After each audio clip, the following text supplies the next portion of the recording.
नमस्कार साथियों, मेरा नाम है शशांक और द थूल एकेडमी के आज के इस सेशन में मैं आप सभी का बहुत बहुत स्वागत करता हूँ। आज की ये वीडियो बनाने का उद्देश्य जो है वो ये है कि हमने एक नया बैच लॉन्च किया है जिसका नाम है हार नहीं मानूंगा बैच।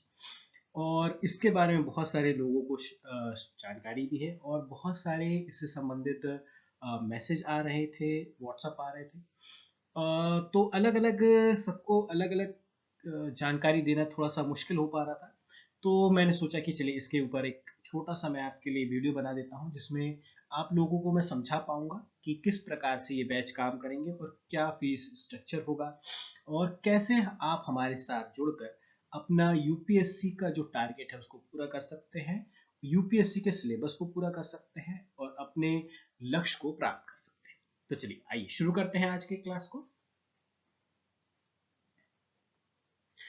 देखिए, इस एडवर्टाइजमेंट के बारे में अगर हम बात करें तो ये लगभग लगभग बहुत सारे लोगों तक पहुंच चुकी है और इसके संबंध में काफ़ी सारी मैं कह सकता हूं कि क्वेरीज आ रही थी, काफ़ी सारे प्रश्न पूछे जा रहे थे।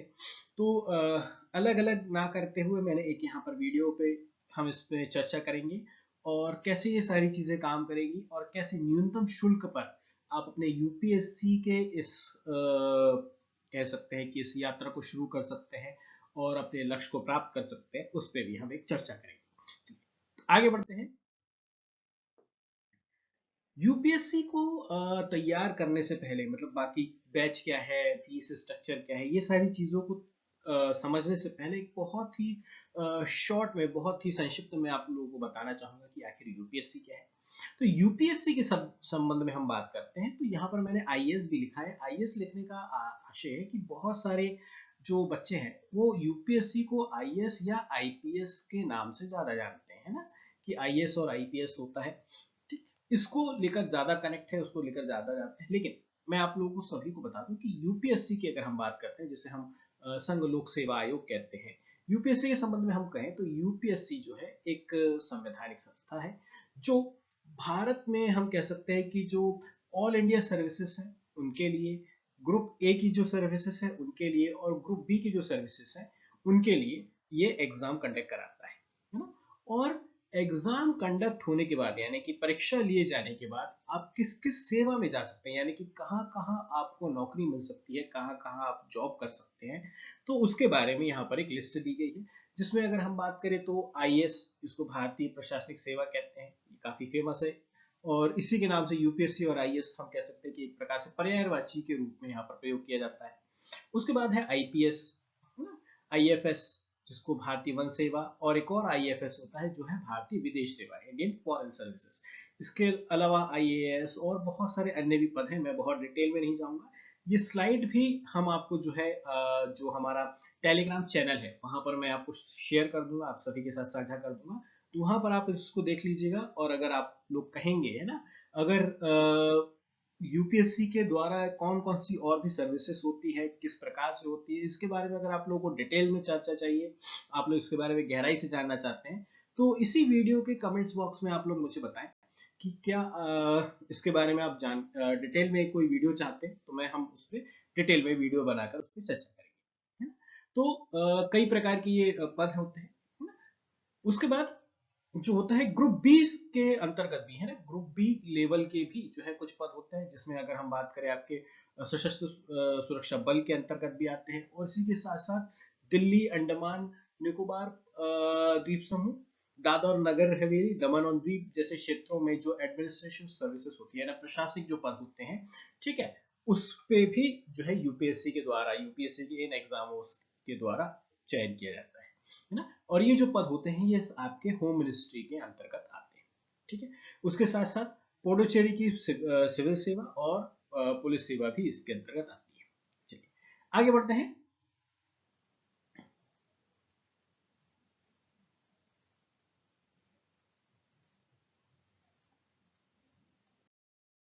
उसके बाद अगर हम बात करें तो यूपीएससी में ये जो सारे पदों में हमने बात की, आईएएस, आईपीएस, आईएफएस और इस प्रकार की प्रशासनिक सेवाओं में अगर आपको जाना है ना, तो कैसे आप वहां तक पहुंच सकते हैं, तो इसके बारे में लगभग लगभग सभी को आज की मुझे लगता है कि जितने भी तैयारी करने वाले बच्चे हैं सभी को पता होगा कि जो पहला पद है, पहला या हम कह सकते हैं पहला चरण जो है वो है आपका प्रीलिम्स परीक्षा। फिर जब आप प्रीलिम्स की परीक्षा को पास कर लेते हैं तो आपको मुख्य परीक्षा देना होता है, और फिर उसके बाद जब मुख्य परीक्षा के बाद आप साक्षात्कार यानी कि इंटरव्यू देते हैं, और फिर इन सारे पड़ावों को पार करने के बाद आप अपने जो लक्ष्य है उसको प्राप्त करते हैं। आपको आईएएस बनना है, आईपीएस बनना है, या जो भी आपका आपको पद इस आपके अंकों के निर्धारण के आधार पर आपको मिले। प्रारंभिक परीक्षा के संबंध में अगर हम बात करें तो प्रारंभिक परीक्षा के दो पेपर होते हैं, है ना। प्रारंभिक परीक्षा में दो पेपर होते हैं जिसको हम सामान्य अध्ययन पेपर 1 और सामान्य अध्ययन पेपर 2 कहते हैं। इस सामान्य अध्ययन पेपर को साधारण भाषा में या हम कह सकते हैं कि अधिक जो इसके लिए शब्द ज्यादा प्रयोग किया जाता है वो किया जाता है सी सेट, है ना। चलिए आगे चल के इसको भी हम देखते हैं। ठीक है, अगर हम बात करें कि यहाँ पर हालांकि मैंने प्रारंभिक परीक्षा के एक सिलेबस को यहाँ पर डिटेल में दिया हुआ है।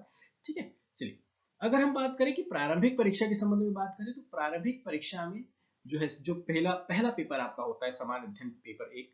ठीक है, इसमें क्या क्या सिलेबस या क्या क्या चीजें पूछी जाती है वो यहाँ पर दी गई है। मैं बहुत डिटेल में इसलिए नहीं जा रहा हूँ क्योंकि डिटेल में इसमें अगर हम चर्चा करेंगे, सिलेबस के ऊपर अगर हम चर्चा करेंगे तो काफी लंबा ये वीडियो हो जाएगा, और मैं चाह रहा हूँ कि बहुत संक्षिप्त में मैं आपको लोगों को सारी जानकारी दे दूं। तो सिलेबस के लिए अगर आपको लगता है कि सिलेबस के शब्दों को या सिलेबस में दिए गए हर एक छोटी मोटी जानकारी, हर छोटी बड़ी सभी जानकारी, है ना, छोटी बड़ी सभी जानकारी को अगर मैं आप लोगों के साथ साझा करूं, उसके ऊपर एक वीडियो बनाऊं, तो आप बिल्कुल कमेंट्स बॉक्स में बताइएगा। तो अगर मुझे अगर ठीक ठाक संख्या में लोग आप लोगों की रिक्वेस्ट आएगी तो उसके ऊपर हम एक बहुत डिटेल्ड में एक वीडियो बनाएंगे, क्योंकि सिलेबस को समझना भी अपने आप में बहुत जरूरी है। तो सिलेबस को मैं यहाँ स्किप कर रहा हूँ, सिलेबस पे हम चर्चा नहीं कर रहेंगे। तो सामान्य अध्ययन पेपर 1 होता है जिसमें ये सारी चीजें जो है इसके सिलेबस के अंतर्गत आती है। ये वैकल्पिक प्रकार के प्रश्न होते हैं। वैकल्पिक अर्थात जो है मैं कह सकता हूँ कि ऑब्जेक्टिव टाइप, जिस अर्थात एक प्रश्न होगा जिसके 4 ऑप्शन होंगे ए बी सी डी।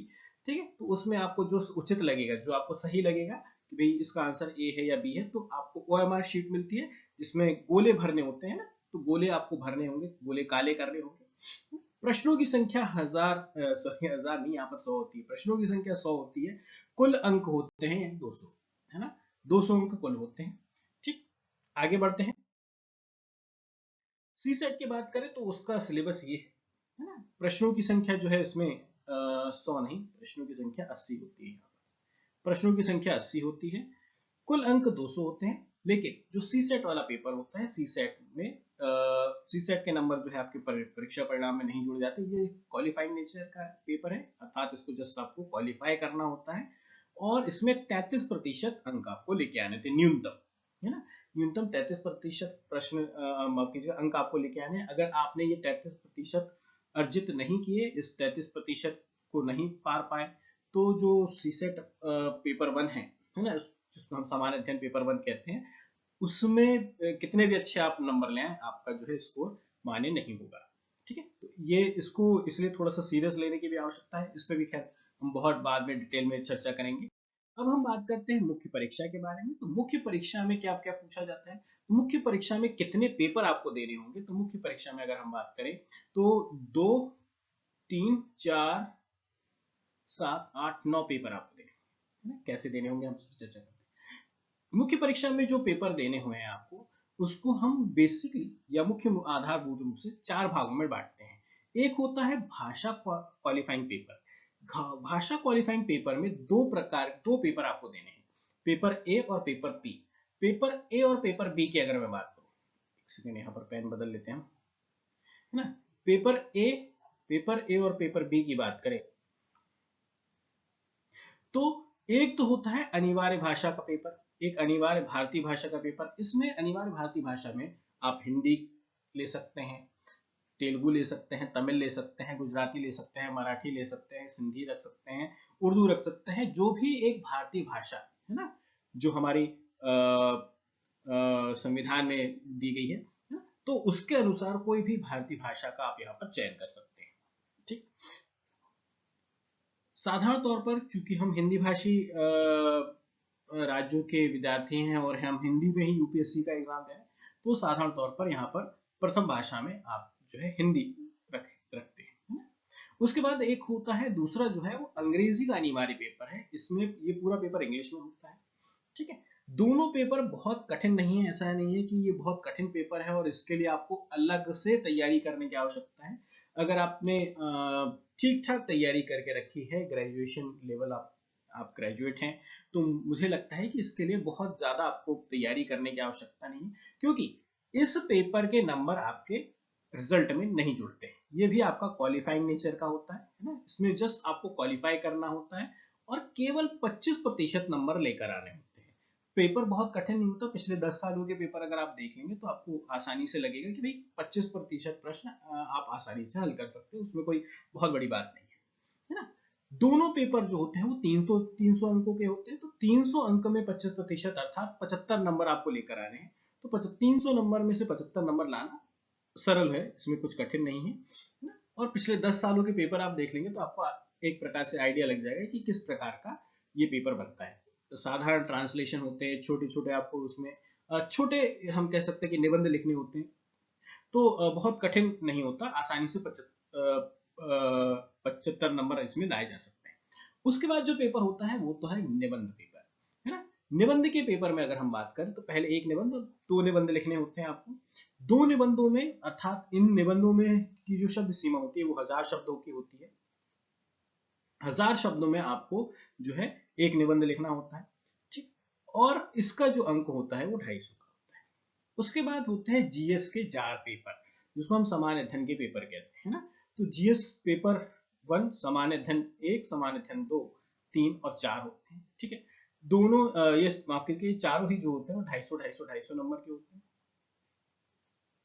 उसके बाद जो भी एक वैकल्पिक विषय, ऑप्शनल विषय जिसको हम कहते हैं ना, ऑप्शनल सब्जेक्ट, जो भी आपने जिसका भी चयन किया होता है, जैसे किसी ने हिंदी साहित्य ली होगा, किसी ने गुजराती साहित्य लिया होगा, या किसी ने मराठी साहित्य लिया होगा, किसी का इतिहास होगा, किसी का समाजशास्त्र होगा, किसी का रसायन शास्त्र होगा, तो अलग अलग सभी का एक वैकल्पिक विषय होता है। तो जो भी आपने वैकल्पिक विषय लिए होंगे उनके 2 पेपर होंगे, वैकल्पिक विषय 1 और वैकल्पिक विषय 2।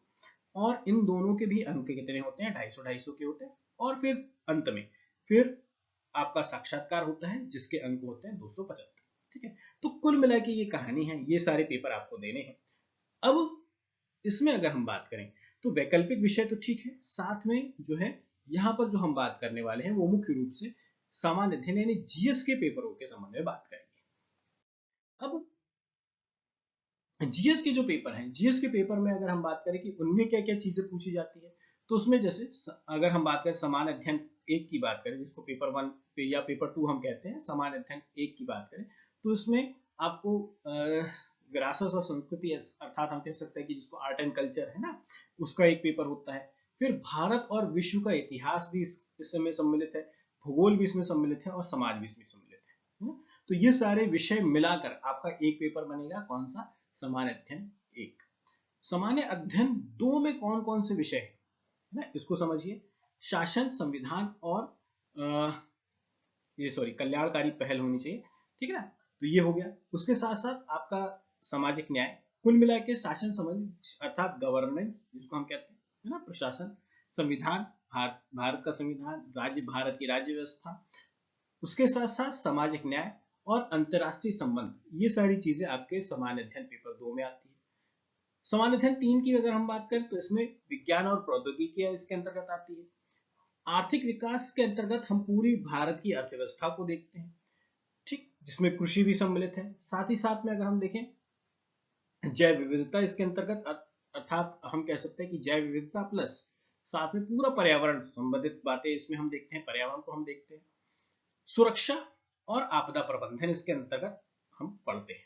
उसके बाद अगर हम बात करें सामान्य अध्ययन 4 की, तो सामान्य अध्ययन 4 जिसको हम नैतिकता या नैतिक शास्त्र के रूप में ज्यादा जानते हैं, एथिक्स का पेपर इसको हम मोटे तौर पर कहते हैं। तो ये सारे एक मोटे मोटे सिलेबस को हमने कहा है। जैसे मैंने आपको पहले भी बताया कि सिलेबस को मैं बहुत डिटेल में नहीं ले जाऊंगा, लेकिन मैं थोड़ा बहुत इसलिए चर्चा कर रहा हूँ कि जो नए विद्यार्थी हैं जिनको नहीं इसके बारे में जानकारी है, तो उनको एक हल्की सी जानकारी इसके बारे में मिल जाए कि आखिर कौन कौन से पेपर होते हैं, कौन कौन से विषयों को हमें पढ़ना होता है, ठीक है। अब अगर मैं बात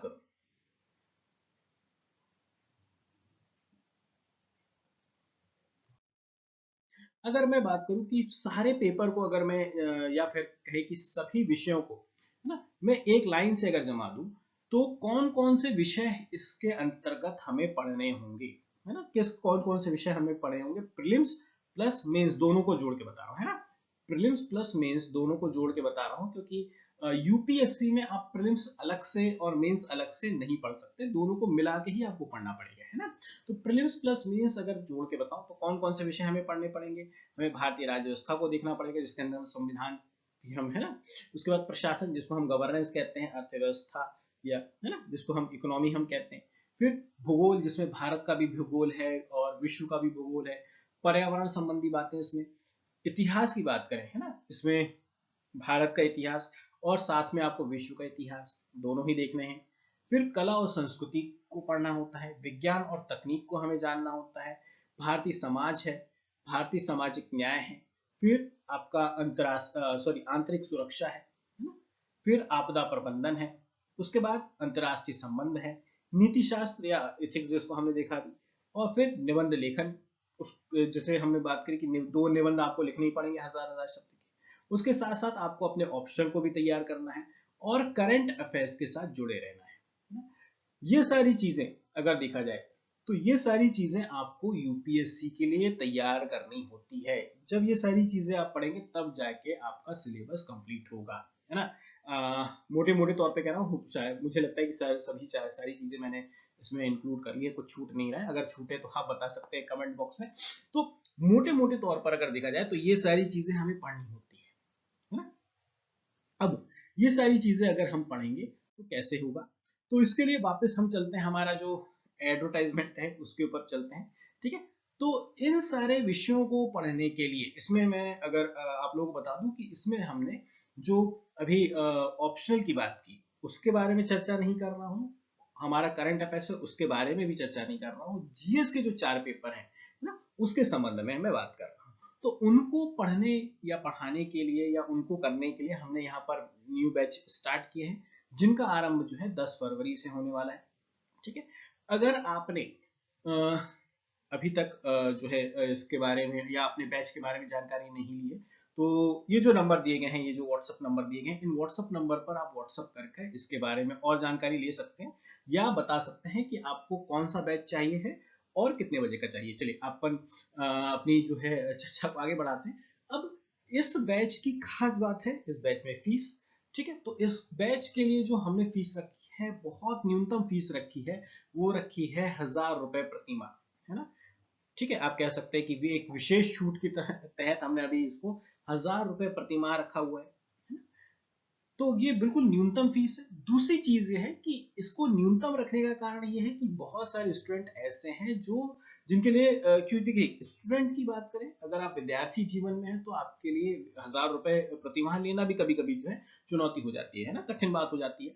तो 1000 रुपए प्रति माह हमें यहाँ पर हमने रखा हुआ है। उसके साथ साथ इसका कारण क्या है कि स्टूडेंट के ऊपर फीस का बोझ ना हो, कि मतलब उसको लगे कि भाई बहुत 1000 रुपए जैसे लाखों की आज की डेट में फीस है, या, है ना। तो बहुत सारे बच्चे जो हैं करना चाहते हैं, यूपीएससी की तैयारी करना चाहते हैं या उसको पढ़ना चाहते हैं, लेकिन फीस का बोझ इतना ज्यादा है कि वो उसको नहीं करना पाते। दूसरी चीज याद रखिएगा कि ये जो 1000 रुपए प्रति माह है, ये बिल्कुल जैसे आपने स्कूल के समय में या कॉलेज के समय ट्यूशन पढ़ी होगी, है ना।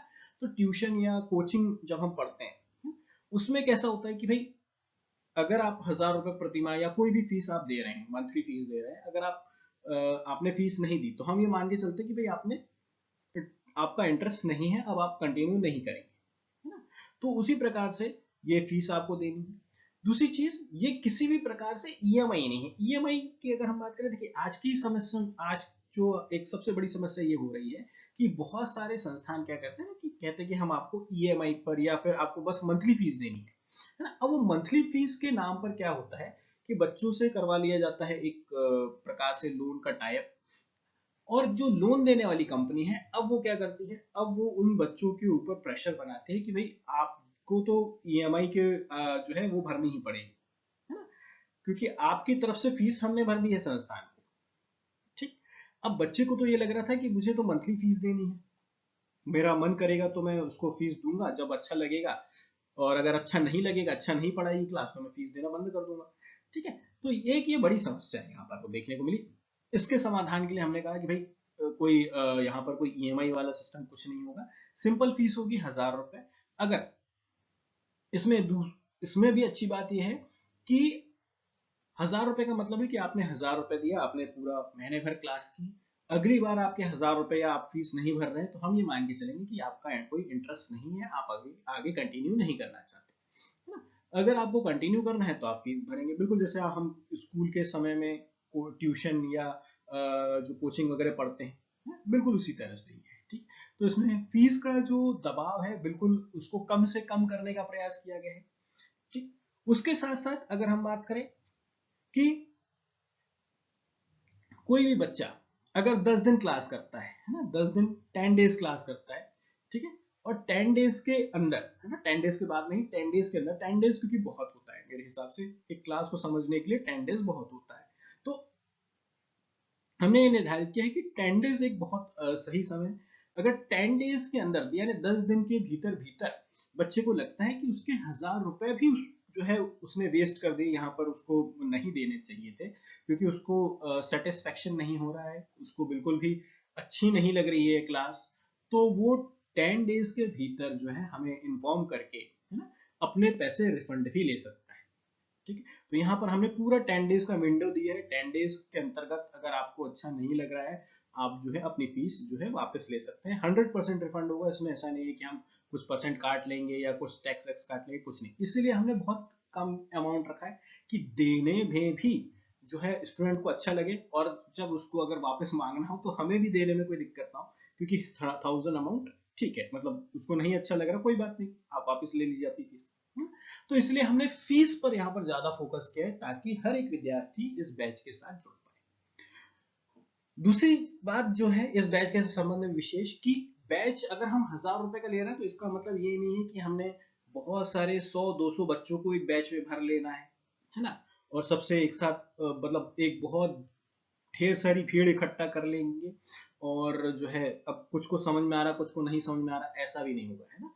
तो इसमें भी फिर अगर हम बहुत सारे बच्चों को एक ही बैच में भर लेंगे, मान लीजिए 100-200 बच्चों को हमने लाए पूरा एक ही बैच में भर लिया, अब समस्या ये है कि उस 100-200 में से कुछ को समझ में आ रहा, कुछ को समझ में नहीं आ रहा है, तो वो 100-200 की भीड़ में किसको क्या समझ में आ रहा है, किसको क्या समझ में नहीं आया, ये भी हम नहीं पकड़ पाएंगे, तो कुल मिला के उसके वो 1000 रुपए भी वहां की खराब हो रहे हैं। ठीक है। इसलिए हमने इस बात पर भी ध्यान रखा है कि एक बैच में 15 से ज्यादा बच्चे हम नहीं रखेंगे, 15 बच्चों का ही एक बैच होगा, इससे ज्यादा नहीं होगा। दूसरी चीज ये है कि कोर्स जो है, कोर्स को अपने हिसाब से जल्दी समाप्त करने की यहाँ पर सुविधा है, उसको हम इसके इसके बारे में आगे चल के मैं आपको डिटेल में बताऊंगा कि कैसे आप अपने सुविधा के अनुसार कोर्स को जल्दी या आराम से खत्म कर सकते हैं। ठीक है।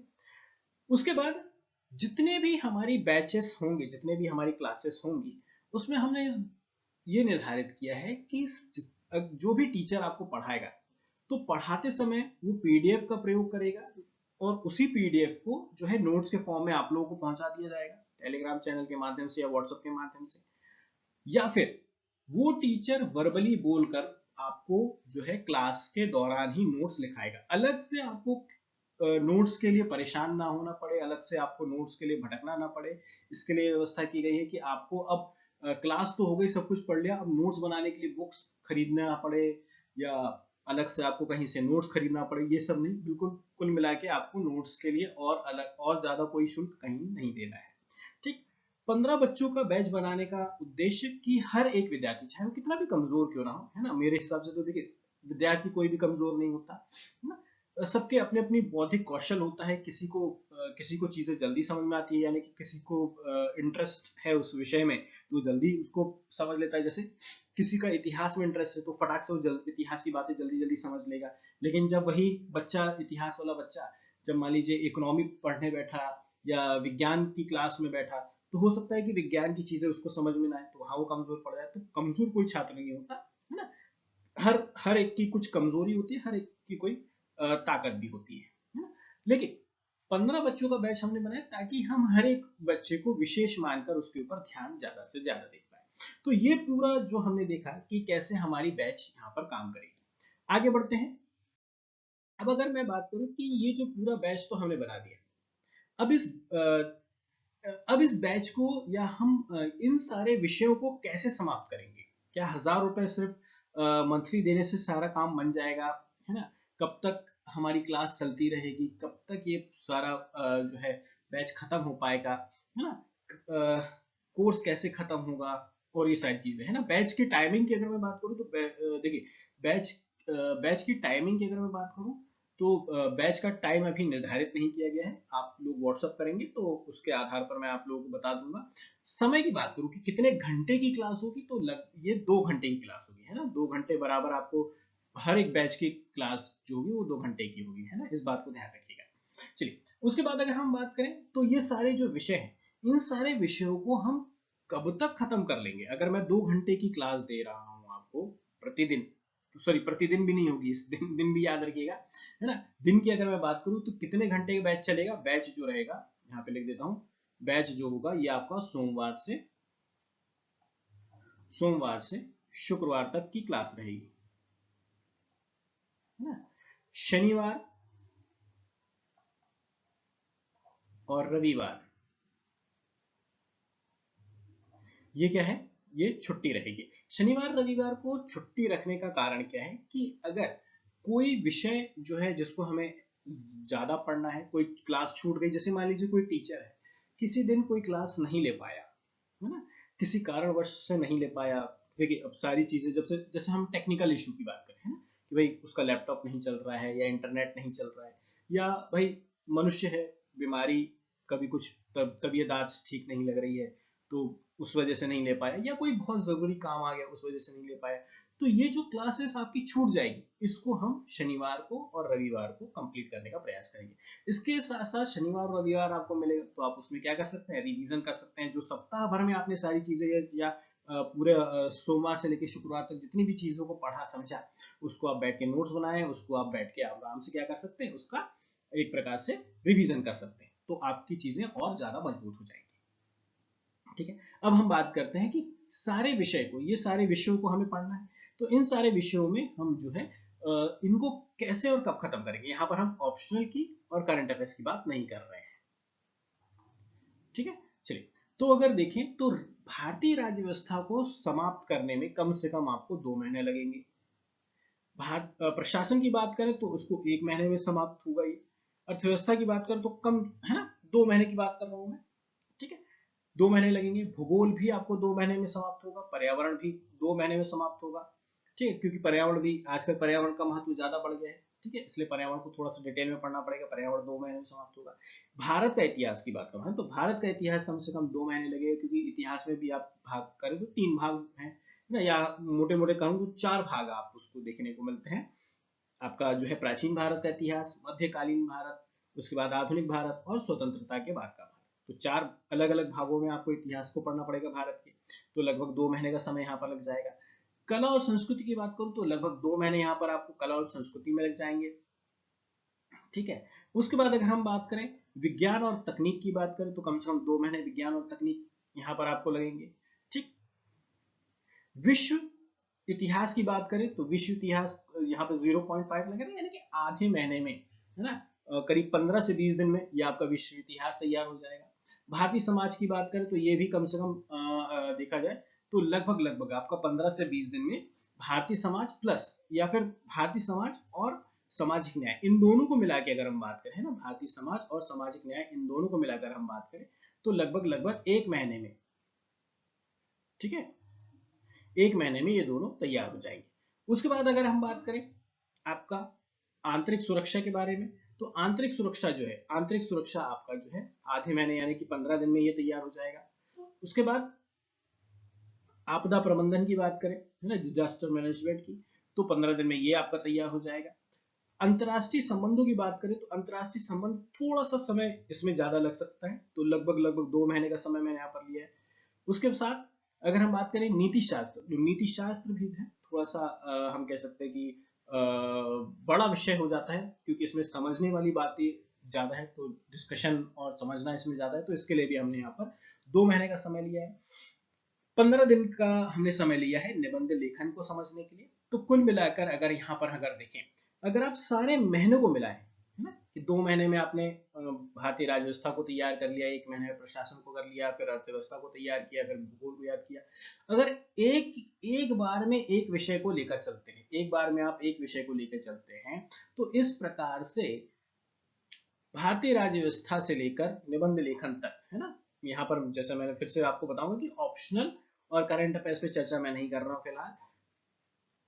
भारतीय राज्य व्यवस्था से लेकर निबंध लेखन तक अगर मैं सारे समय को मिला दूं तो लगभग लगभग यहाँ पर आपको 22 महीने लग जाएंगे, है ना, 22 माह। ठीक है, तो अब समस्या ये है, प्रश्न ये हो कि देखिए मैंने एक मोटे मोटे तौर पे सारा चीजें ली है ना, कि लगभग लगभग इतने समय में ये सारी चीजें समाप्त करनी है, और इस आधार पे ली है कि अगर हम सोमवार से शुक्रवार क्लास करते हैं, सोमवार से शुक्रवार ही पढ़ते हैं, रोज पढ़ रहे हैं सोमवार से शुक्रवार, और 2 घंटे पढ़ रहे हैं बस, है ना, तो लगभग लगभग 22 माह आपको इसमें लगने वाले हैं। ठीक है, अब प्रश्न ये होगा कि भाई 22 माह में अगर हम इसको तैयार करने वाले हैं, 22 माह तक अगर हम यही पढ़ते रहेंगे, ठीक है, तो अगर आप 2024 के लिए तैयारी कर रहे हैं, या 2024 तो खैर हम कह सकते हैं कि आपका समाप्ति हो रहा है, मतलब 2024 में एग्जाम आने ही वाला है, हम 25 और 26 की बात करें तो 25 और 26 यानी कि एक साल में 12 महीने होते हैं, तो कैसे तैयार हो पाएगा, है ना? तो इसको तैयार करने का सिंपल तरीका है। सिंपल तरीका क्या है कि जैसे मैंने आपको यहाँ पर बताया कि हमारा जो बैच है, मैंने बताया कि एक बैच जो है आपका, है ना, हमारा जो एक बैच है, इसकी एक बैच की प्राइस है 1000 रुपीज। जैसे मान लीजिए उदाहरण के लिए आपने भारतीय राज्य व्यवस्था या पॉलिटी वाला बैच जो है आपने ज्वाइन किया, है ना, पॉलिटी में लिख देता हूं, ठीक, तो उसको आपने ज्वाइन किया 1000 रुपीज में। अब अगर आपको ठीक लग रहा है, सारी चीजें ठीक है, आप यहाँ पर 2 घंटा दे रहे हैं प्रतिदिन, ठीक, और अब आपके पास समय भी है, आप 4 घंटा प्रतिदिन देना चाहते हैं, तो साथ ही साथ में पॉलिटी के साथ साथ आप एक बैच और ज्वाइन कर लीजिए। ठीक है, यहाँ पर आपकी फीस कितनी हो जाएगी, 2000 हो जाएगी, और साथ में मान लीजिए आपने अर्थव्यवस्था वाला बैच भी ज्वाइन कर लिया। ठीक है, अब आपको दिन भर में 2 घंटे यहाँ देने हैं, 2 घंटे ये वाला बैच होगा, यानी कि कुल दिन भर में आपको 4 घंटे देने हैं, प्रति माह आपको 2000 देने हैं। और इसके आधार पर जैसे मैंने आपको बताया कि भाई कुल 22 माह लगने हैं, लेकिन अगर आप दो बैच एक साथ लेके चलेंगे तो आपका समय 11 माह हो जाएगा। मोटे मोटे तौर पर हम यहाँ पर डिस्कस कर रहे हैं, और भी कम समय लगेगा, लेकिन मैंने एक बहुत होलिस्टिक पिक्चर लेके चली है कि ऐसा ना हो कि इससे बाहर कहानी चली जाए। और ईमानदारी से अगर आप खुद भी देखें, कहीं पे भी आप देखें, तो इतना ही समय लगेगा, आप खुद भी कैलकुलेट कर लें, सारी किताबें वगैरह उठा लें, रेफरेंस बुक वगैरह भी उठा लें, और खुद आप एक आंकड़ा लगाएं कि आप जो 2 घंटे प्रति दिन के हिसाब से पढ़ रहे हैं, जिसमें आपको सोमवार से शुक्रवार पढ़ रहे हैं, तो कितना समय आप इसको कवर अप कर पाते हैं, है ना।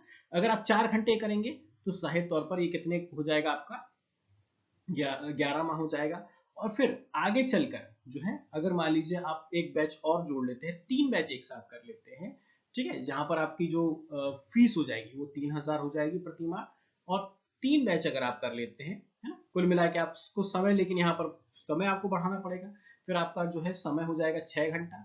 ठीक है, 6 घंटा यहाँ पर आपको देना पड़ेगा, और फिर यहाँ पर अगर देखा जाए तो लगभग लगभग 8 माह में, है ना, 7.5 समथिंग, है ना, यानी कि मोटे मोटे तौर पर अगर हम बात करें तो 8 माह में आप अपने सिलेबस को कंप्लीट कर लेंगे फिर। ठीक है, तो ये तरीका है आपके सिलेबस को कंप्लीट करने का। लेकिन अगर आप जो है आपने एक लंबा समय लेके रखा है कि मैं तो आराम से चीजों को लेके चलूंगा या चलूंगी, और आराम से हम लेके चलेंगे, तो आप एक बार में एक ही विषय को लेके चलिए, है ना। और अगर आपको लगता है कि भाई कुछ महीने तक जो है, या फिर आप क्या कर सकते हैं कि कुछ महीने कि 2 या 3 महीने आप एक बार में एक विषय को लेके चलिए, कि देखा कि भाई अब हम कंफर्टेबल हो गए तो 2 विषय को लेके चलिए, 2 बैच ले लीजिए, है ना। और फिर अगर आपको लगता है कि अब आप जो है फुल स्पीड में आ गए, बढ़िया पूरे मूड में आ गए, बढ़िया ना, जोश में आ गए, अब आपको 3-3 बैच एक साथ लेके चलना चाहिए, तो 3-3 बैच आप एक साथ लेकर चल सकते हैं, है ना। इस प्रकार से आप कम से कम समय में भी अपने सिलेबस को यहाँ पर कंप्लीट कर सकते हैं, है ना। यहाँ पर सारी चीजें हमने तार्किक रूप से बात की है, ऐसा कुछ भी नहीं है कि हम यहाँ पर मनगढ़ंत कर रहे हैं। अगर कुछ भी ऐसा लगे इसमें कम ज्यादा है तो आप बिल्कुल आप कमेंट्स बॉक्स में आप उसमें बता सकते हैं। ठीक है, चलिए, तो ये है तरीका जिसमें आप कम से कम समय में जो है और कम से कम फीस देकर आप अपने अनुसार जो है सिलेबस को अपने जो भी आपके पास समय है, जैसे देखिए बहुत सारे ऐसे हैं जो जॉब करते हैं या अन्य कहीं दूसरी जगह व्यस्त रहते हैं, तो उनके पास चलिए वो 3,000 रुपए भी दे रहे हैं, है ना। मान लीजिए उन्होंने 3,000 रुपए महीना भी दिया, लेकिन उनके पास समय नहीं है, वो समय 2 ही घंटा दे पा रहे हैं, तो भी उनका जो है पैसा खराब हो रहा है। ठीक है, लेकिन अगर मान लीजिए कोई व्यक्ति जिसके पास काफी सारा समय है लेकिन पैसा भी दे रहा है, तो फिर वो यहाँ पर ठीक तरह से इसका उपयोग कर पाएगा, है ना। तो समय और पैसा दोनों ही देना है, ऐसा नहीं कि सिर्फ और सिर्फ पैसा, आपने फीस बहुत सारी भर दी लेकिन आप समय नहीं दे पा रहे, तो यहाँ पर आपका सिलेबस कंप्लीट नहीं हो पाएगा, है ना। चलिए आगे बढ़ते हैं। अब अगर हम बात करते हैं कि हमारे हमारे यहाँ पर कौन कौन से बैचेस हैं और क्या क्या चीजें हमें आपको यहाँ पर उपलब्ध करा सकते हैं। देखिए, जैसा हमने बैच की बात की, तो हम उसको ग्रुप क्लास कह सकते हैं या हमारा बैच कह सकते हैं। तो बैच की अगर हम बात करें तो जिसमें 15 स्टूडेंट होंगे कम से कम एक, ठीक है। तो आप एक बैच की जो फीस है वो 1,000 रुपए प्रति माह है, और जो हमने टाइमिंग डिसाइड की है उसी टाइमिंग के अकॉर्डिंग ही जो है ये सारे कोर्स या सिलेबस को कंप्लीट करने का प्रयास किया जाएगा। जैसे मैंने शुरुआत में जो भारतीय राज्य व्यवस्था को रखा है उसको अगर हमने 2 माह में कंप्लीट करने की बात की है, तो ये 2 माह में ही कंप्लीट होगा। अगर नहीं होता है तो ऐसा नहीं कि हम आपसे 1,000 रुपए प्रति माह ले रहे हैं तो 4-5 महीने तक हम बस पॉलिटी ही पढ़ते रहे, फिर 5-6 महीने तक हम इतिहास ही खत्म करते रहे, बस आपसे कहूँ कि बस आप 1,000 रुपए की तो बात है, बस आप देते जाओ मुझको ना। तो ऐसा नहीं है, यहाँ पर हमने बात की है कि 2 माह में खत्म करना है, अर्थात 2 माह में हमें उसको खत्म करना है, समाप्त करना है। ठीक है, अब अगर मान लीजिए नहीं होता है तो ये हमारी जिम्मेदारी है, टीचर की रिस्पॉन्सिबिलिटी, हमारी संस्थान की जिम्मेदारी है कि हम आप उसको खत्म करें। अगर नहीं हो पा रहा है तो जैसे मैंने आपको बताया कि जो एक्स्ट्रा क्लास होगी, जो हमारे पास शनिवार और रविवार बच जाएगा, है ना, उसमें हम जितने भी चीजें छूट गई है या रह गई है या सिलेबस के अनुसार नहीं हो पाई है, तो उनको शनिवार और रविवारों की जो एक्स्ट्रा क्लास करके उसको कंप्लीट करवाया जाएगा, है ना। तो ये हमारे टीचर्स की, हमारे जो एजुकेटर्स हैं उनकी पूरी जिम्मेदारी होगी, इससे आप पूरी तरह से निश्चिंत रहें। तो बैच क्लास है, बैच क्लास में जैसे बताया कि एक बैच क्लास जो है 1,000 रुपए प्रति माह है। आप सिलेबस को तेजी से खत्म करना चाहते हैं तो 2 या 3 बैच जो है एक साथ ज्वाइन कर सकते हैं।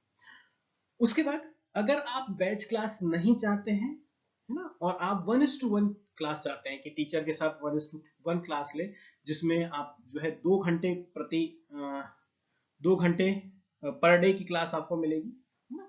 2 घंटे पर डे की क्लास मिलेगी। 1:1 क्लास आप लेना चाहते हैं जिसमें आप होंगे और आपके टीचर होंगे, बस और कोई नहीं होगा, तो वो वैसी क्लास भी हमारे लिए आपके लिए उपलब्ध है। ठीक है, इसकी फीस है, एक सेकंड थोड़ा सा पेन नहीं चल रहा है, इसकी फीस हमने फिलहाल निर्धारित की है 3,000 रुपए प्रति माह। ठीक है, और जो है इसमें जो है आपको सेम सारी चीजें रहेगी।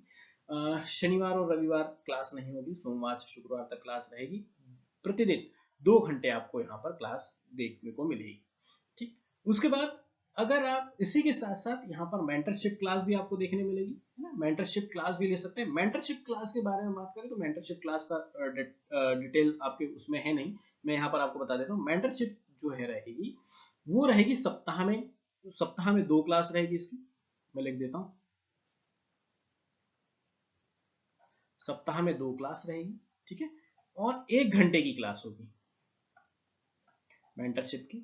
ठीक, सब मेंटरशिप सॉरी मेंटरशिप के अंतर्गत क्या क्या बात की जाएगी, इसमें आपके लिए प्लान बनाया जाएगा, एक टाइम टेबल डिसाइड किया जाएगा आपके सुविधा के अनुसार कि आपको किस प्रकार से यूपीएससी के सिलेबस को लेकर चलने की आवश्यकता है, कब कौन सा विषय पढ़ना है, किस विषय पर आपको ज्यादा ध्यान देने की जरूरत है। इसी के साथ साथ आपके आंसर राइटिंग, है ना, जिसको हम कह सकते हैं उत्तर लेखन, प्लस साथ साथ में आपके विषय को परखने के लिए ऑब्जेक्टिव प्रश्न भी दिए जाएंगे आपको मेंटरशिप क्लास के अंतर्गत, जहां पर देखा जाएगा कि आपको और किस विषय में कितनी मेहनत करने की जरूरत है ना? इसकी जो फीस है, मेंटरशिप क्लास की जो फीस है, ये है आपकी 1,000 रुपए प्रतिमाह। अब अगर आप चाहें तो एक बैच ले सकते हैं 1000 रुपए प्रतिमाह वाला, प्लस साथ में एक मेंटरशिप क्लास ले सकते हैं 1000 रुपए प्रतिमाह। तो कुल मिला के आपकी फीस हो जाएगी 2000 रुपए प्रतिमाह। अगर आप चाहते हैं कि आपको 1:2 आप बैच में नहीं जाना चाहते, आप जो है आप और टीचर के साथ इंटरेक्शन करना चाहते हैं, 1:1 क्लास लेना चाहते हैं, ठीक है, तो आप और साथ ही साथ में आप मेंटरशिप क्लास चाहते हैं, है ना। मेंटरशिप देखिए, मेंटरशिप 1:1 रहेगी, मेंटरशिप बैच में नहीं हो पाएगी, है ना। मेंटरशिप का कोई बैच नहीं हो सकता, क्योंकि ग्रुप में आप कैसे मेंटर करेंगे, क्योंकि हर व्यक्ति अलग अलग होगा ना। तो मेंटरशिप में आप इस बात से निश्चिंत रहिए, मेंटरशिप जो रहेगी वो कैसे रहेगी, 1:1 रहेगी। आप रहेंगे, आपके टीचर रहेंगे, आपके मेंटर रहेंगे, वो आपको आपके अनुसार गाइड करेंगे, ठीक है। तो 1:1 मेंटरशिप रहेगी। उसके बाद अगर हम बात करें तो 2 घंटा यहाँ पर देखिए, 2 घंटा यहाँ पर क्लास जो आपका 1:1 अगर आप क्लास लेते हैं टीचर के साथ, तो 2 घंटा यहाँ पे क्लास होगी, 3000 इसकी फीस रखी गई है, प्लस साथ में आप चाहें तो साथ में मेंटरशिप क्लास ले लेंगे, तो कुल मिला के आपको 4000 रुपये प्रति माह पड़ेगा, जिसमें 2 घंटा यहाँ मिलेगा, प्लस एक घंटा आपको यहाँ पर जो है आपका मेंटरशिप का भी मिलेगा, ठीक है, मेंटर का भी मिलेगा। तो कुल मिला के ये पूरी व्यवस्था जो है हमने की है ना। इसमें अगर कहे तो सिर्फ और सिर्फ अगर आप स्टार्टिंग करना चाहते हैं, शुरुआत करना चाहते हैं, तो शुरुआत के तौर पर आप एक बैच ज्वाइन कीजिए, है ना, 1000 रुपए प्रति माह के हिसाब से। इसमें भी मैंने आपको बताया कि 10 डेज यानी 10 दिन की क्या है आपके पास, 10 दिन का आपके पास पूरा समय है। आप फीस या बैच को ज्वाइन करने के बाद अगर आपको लगता है कि भाई ये आपका जो है उतना लाभदायक आपके लिए नहीं है, आपके लिए उतना अच्छा नहीं है, तो आप 10 दिन के अंदर जो है आपकी फीस को वापस कर दिया जाएगा, ठीक है। चलिए, और वही सारी चीजें हैं कि अगर बैच में आपको आपने 1 महीने मान लीजिए कर भी लिया, 1 महीने कर लिया, उसके बाद आपको लग रहा है कि नहीं करना है, तो भी आपकी जो है अगर फीस नहीं आती है, तो इसका मतलब हम ये मान के चलेंगे, आप कांटेक्ट नहीं करते हैं, कोई संपर्क नहीं करते हैं, तो हम ये मान के चलेंगे कि भाई आपका कोई भी रुझान नहीं है इस बैच को या इस क्लास को कंटिन्यू करने का, ठीक है। हालांकि एक हम कह सकते हैं कि एक फॉर्मेलिटी के लिए बनता है कि भाई क्यों नहीं करना चाहते, तो इसके लिए आपको एक कॉल आ सकता है या आपसे पूछा जा सकता है।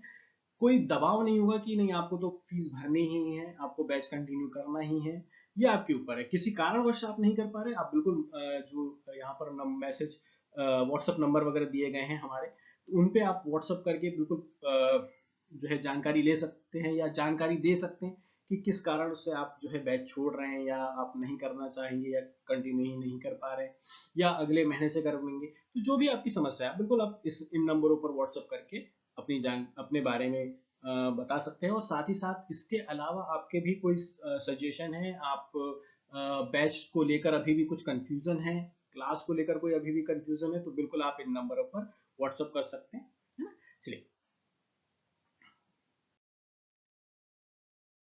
चलिए, ये थी हमारे आज के बैच की क्लास के बारे में संपूर्ण जानकारी। मैंने प्रयास किया है कि शॉर्ट में बताने का, लेकिन थोड़ा सा समय हो ही गया चर्चा करते करते। चलिए, बहरहाल मैंने प्रयास किया कि जो भी हमारे द्वारा बैच ये जो शुरू किया गया है, एक नया बैच शुरू किया गया है, इसके बारे में सारी जानकारी आपको देने का। अभी ये जो हमने बैच शुरू किए गए हैं, ये जीएस के बैच है ना, सारे जीएस के बैचेस के बारे में बात की गई है। ऑप्शनल के बारे में अभी हमने जो है ऑप्शनल को अभी हम देखें तो इसके बारे में अभी हमने बैच क्रिएट नहीं किए हैं। अगर आप ऑप्शनल पढ़ना चाहते हैं तो ऑप्शनल के लिए भी आप जो है हमारे इन दिए गए व्हाट्सएप नंबर पर व्हाट्सएप करिए, ठीक है। बताइए कि आप कौन सा ऑप्शनल जो है वो करना चाहते हैं, तो हम प्रयास करेंगे कि कम से कम अमाउंट में, है ना, न्यूनतम दरों पर, और जिस प्रकार से हमने ये जीएस बैच स्टार्ट किया है कि कम से कम हम कह सकते हैं कि फीस पर आप लोगों को ज्यादा से ज्यादा सिलेबस कवर कराने की बात की जा रही है, उसी तरह से ऑप्शनल में भी हम कम से कम फीस पर ज्यादा से ज्यादा आपके सिलेबस या पूरे सिलेबस को कंप्लीट कराने का जो है प्रयास करेंगे। तो आपका अगर कोई विशेष ऑप्शनल है जिसके बारे में आप ऑप्शनल को पढ़ना चाहते हैं, है ना, तो आप इन दिए गए नंबरों पर व्हाट्सएप करिए, है ना? तो हम प्रयास करेंगे कि उन फैकल्टीज को अरेंज करने का और ऑप्शनल के लिए बैचेस को क्रिएट करने का, ठीक। इसके अलावा भी अगर आपके कोई प्रश्न है, अभी भी कोई कंफ्यूजन है, या कोई भी सुझाव है तो आप इन व्हाट्सएप नंबर पर व्हाट्सएप करिए। आप बैच को ज्वाइन करना चाहते हैं, आपको अच्छा लगा है, आपको बैच ज्वाइन करना है, तो भी आप इन नंबर पर व्हाट्सएप करिए, ठीक है। किसी भी प्रकार की कोई समस्या है या आप कुछ और अधिक जानकारियां चाहते हैं तो भी आप इन नंबर पर व्हाट्सएप करिए, है ना। इसी के साथ साथ जो हमारा फेसबुक पेज है उसके साथ जुड़िए। तो इससे संबंधित जितनी भी और भी जानकारी होगी, हमारा कोई नया बैच शुरू होता है, कोई नया ऑप्शनल बैच जैसे हमने कहा कि शुरू करने वाले हैं, तो उसके बारे में भी जानकारी आपको यहाँ पे मिल जाएगी। टेलीग्राम चैनल को भी ज्वाइन कर लीजिए, तो इससे संबंधित जो भी हमारे नए बैच शुरू होने हैं या कुछ नया टाइमिंग में चेंज होना है, तो ये सारी चीजें भी आपको इस टेलीग्राम चैनल पर मिल जाएगी, है ना। टाइमिंग के संबंध में भी आप जो है इस पे हमारे नंबर पर व्हाट्सअप करिए कि आपको किस टाइम पर कौन सा बैच चाहिए, कौन से विषय का बैच चाहिए, तो हम प्रयास करेंगे कि उस आपके जो चाहा गया टाइम है उस पर आपका बैच जो है आपको मिल जाए। चलिए, तो चलिए फिर बात को लंबी ना खींचते हुए हम इसको यहीं समाप्त करते हैं। लगे रहिए आपके लक्ष्य की तैयारी में, है ना, लक्ष्य की प्राप्ति में, और ईश्वर आप सभी को उत्तम स्वास्थ्य प्रदान करे, आपकी जो मेहनत है उसका परिणाम आपको दे। इसी के साथ ये वीडियो को हम यहीं समाप्त करते हैं। जय हिंद, जय भारत।